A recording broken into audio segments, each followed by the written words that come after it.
Amen.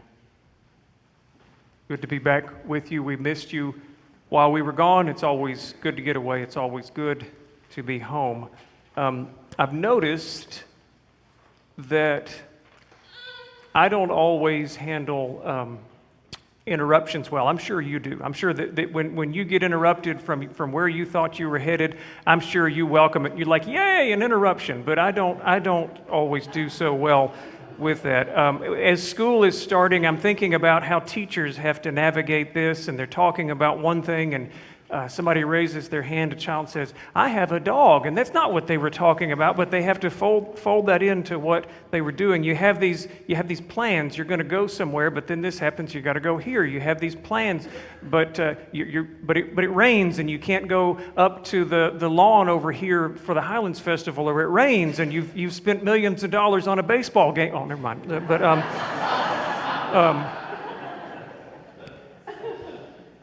I've noticed how comedians that I've been watching recently sort of fold this into their act. They take on hecklers, and sometimes they even invite it. They'll mess with people on the front row, and if a comedian ever singles you out and tries to bait you, be very, very careful. This is like climbing in the ring with a professional wrestler. You really just keep your mouth shut. You don't want to do it. They will destroy you. They will destroy you.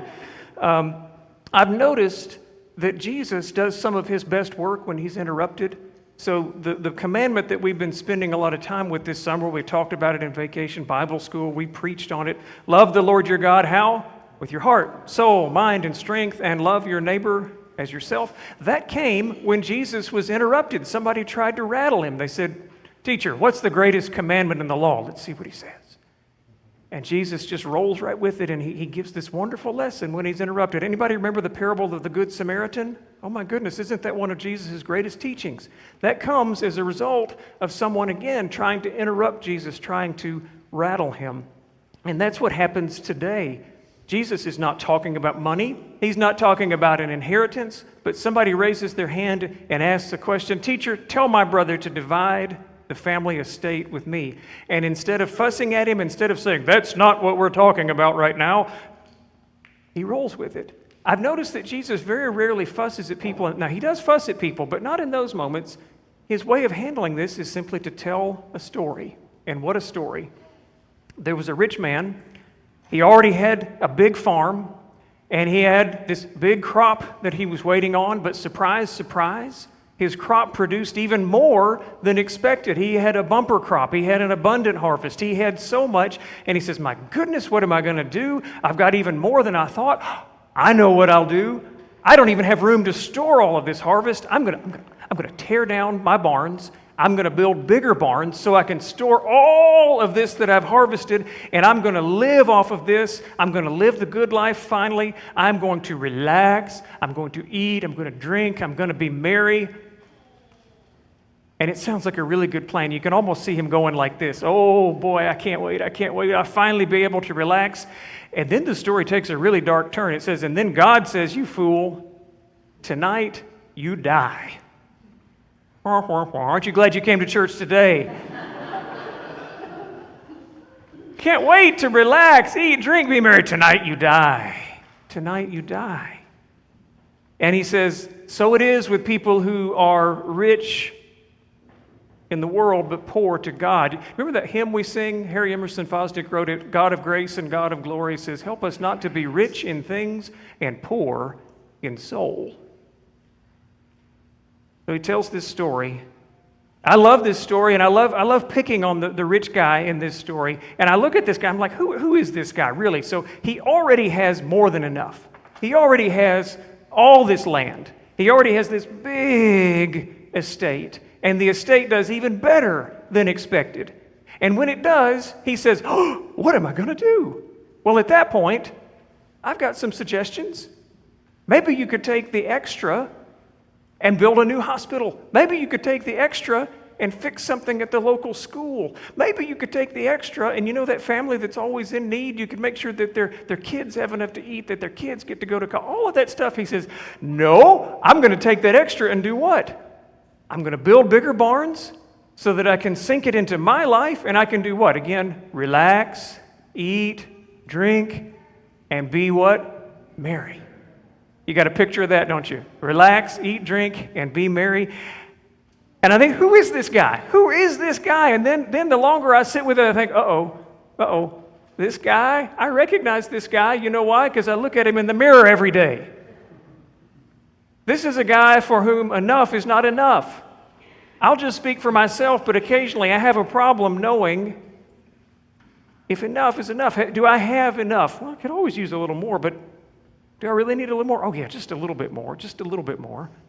We just got back from vacation, and I'll acknowledge that the timing of the last sermon and then my vacation was a little bit odd. I know if you look back and you think to July 13th, the last sermon I preached before we left, I was celebrating the fact that we'd been here 4 years. We're about to start our 5th year. We're ready to go for the ministry of the 5th year, and then I left.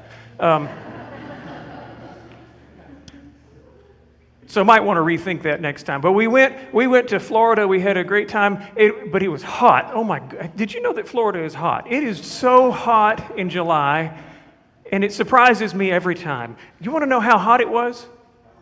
How hot was it? Oh, thank you. I'll tell you.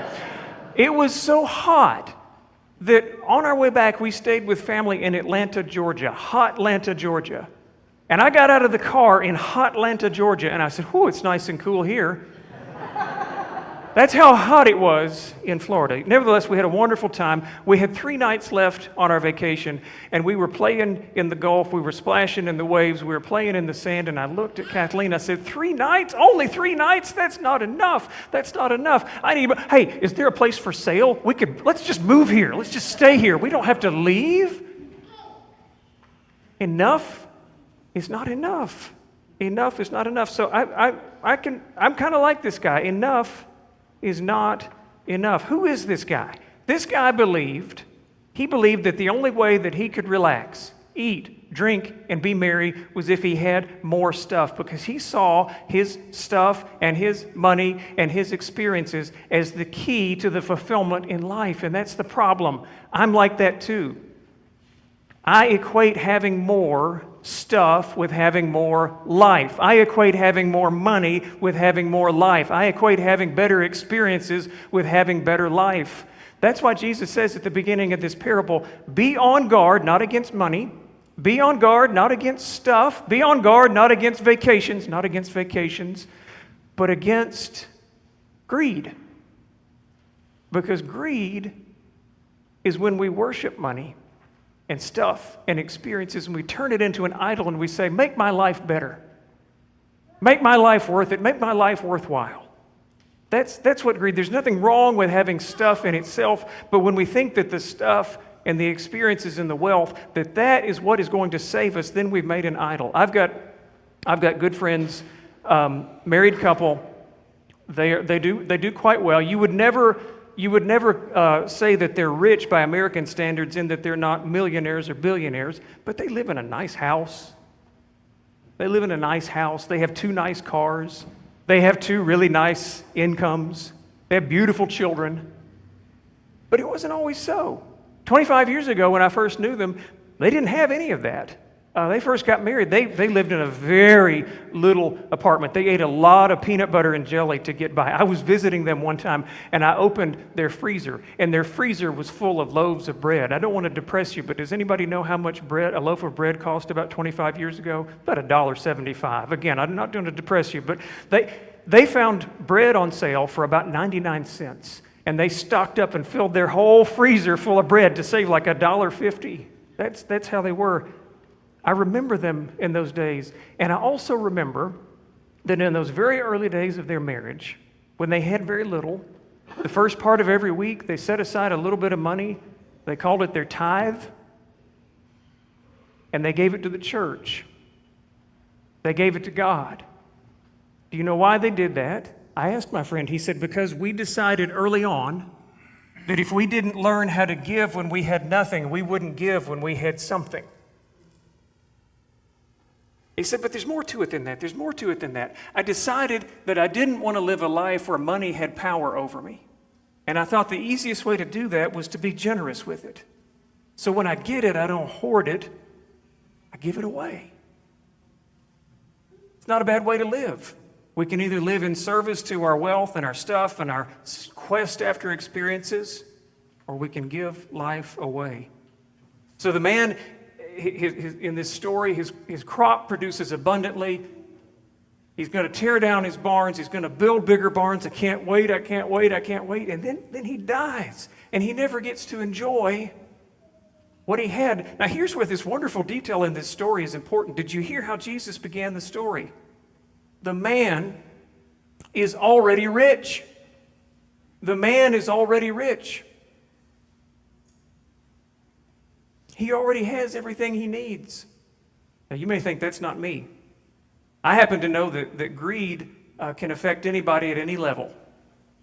It's not only the wealthy who have a problem with greed. People with very little can have a problem with greed. I've lived with little, I've lived with enough, and I can tell you that the struggle finds you at either place, because you can always look to wealth and things and experiences to make your life fulfilling. But the man is already rich. He already has enough. He just, for some reason, doesn't realize it. He thinks the only thing that's going to help him really live life is if he has more. But he dies before he gets to experience that. All I want to say to you today is don't worship wealth. Don't worship things. Don't worship experiences. Don't give your life for that. What I want to say to you today is get to know the person who told this story. Get to know the Christ who told this parable. Jesus, who told this parable, tells us that there is more to life than the things that we waste our lives chasing. There's more to life than having stuff. There's more to life than having success. There's more to life than status. Jesus is going to tell you the truth. It's going to hurt sometimes. You're imperfect, you're flawed, but you're still beautiful. You're still beloved. You're a sinner, but grace is offered. There's a second chance and a second chance and a second chance. You're broken, but you're being healed, and you are so, so loved. That is what we need to ground our lives in. And when we realize that, we realize we are rich. Everybody do this. Take a deep breath. Now breathe out. How many of you have done that already this morning? Okay, yeah. How many of you breathed yesterday? How many of you plan to breathe in a few minutes? Do you know what that means? If you answered no, do this for me. That means you're alive. That means you have the greatest gift that we can have. You are alive. You are rich. You are rich. Let us not be rich in things and poor in soul. Years ago, I was blessed to be the pastor for a man who every year planted a giant garden in his yard. Giant garden. Beautiful garden. He'd come in my office in the spring and he'd say, "Hey, preacher, you like cucumbers?" "Oh, yeah, I'll bring you some cucumbers when my garden comes in." "Hey, preacher, you like squash?" "Oh, yeah, I like squash. I'll bring you some squash." A little bit later, he'd come in, "Preacher, you like homegrown tomatoes?" I was a bit insulted by that question. Of course I like homegrown tomatoes.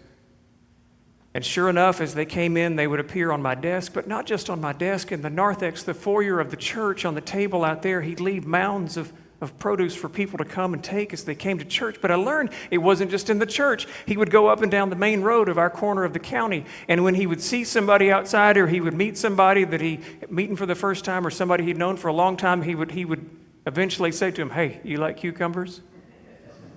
Hey, you like squash? You like tomatoes? I'll bring you some." And he was driving up and down all over the community delivering produce from his garden. And I asked him one time, I said, "Do you all eat a lot of vegetables?" He said, "No, not really."